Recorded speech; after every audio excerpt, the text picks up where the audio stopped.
11ویں آقا نے ابو الادیان نو ایک سر بمور تھیلا دیتا ہے، لے کے چلا جا مدائن، سامرہ تو مدائن، زیادہ پند نہیں، زائرین ویکھ چکے، مدائن چلا جا۔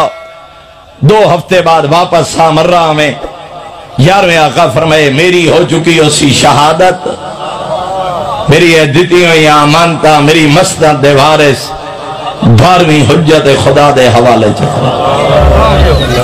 ابو الادیان دی کنیت ہے، اس واسطے ابو دا مانو نے والا، فقط باپ نہیں، ادیان، ابو الادیان دا مطلب ہے مختلف ادیان دا علم رکھن والا صحابی۔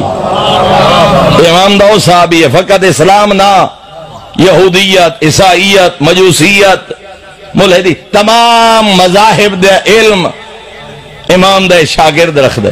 لوگاں نال مناظرہ، امام نے فرمایا لے کے چلا جا مدائن، 2 ہفتے بعد واپس آویں، میری ہو چکی اسی شہادت، میری دیتی ہوئی امانتا، میری مسند دے وارث 12ویں حجت خدا دے حوالے کا۔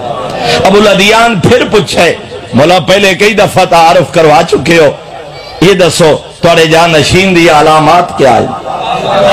کون ہو سی توڑا جانشین؟ فرمایا پہلے تعارف کروا چکا، ہاں ابو الادیان یاد رکھ لے، او دی پہلی نشانی ہے میرا جنازہ اوہو پڑھے سی جڑا میری مسند دا وارث ہو سی، تو میرے جنازے شریک ہو سے۔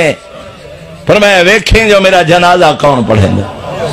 دوسرا جملہ معصوم نے فرمایا ان امانتاں دا تیرے اور میرے علاوہ کینو علم نہیں، میرے مسند دا جانشین تے وارث آپ تیرے کلو اے امانتہ طلب فرمائے سا،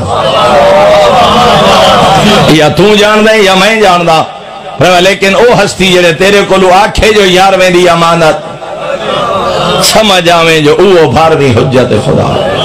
تیسری علامت فرمایا اس سے دیارے خوراسان دے شیعہ دے قافلہ، قوم خوراسان جو آسی، انہوں نے کلو سی مال امام، انہوں نے کلو سی میری امانتا، او علم امامت دی تاقید اور تحقیق واسطے کوئی سوال کرے سن، حجت خدا فرمائنے جیڑا انہوں نے سوالان دا صحیح جواب دے وے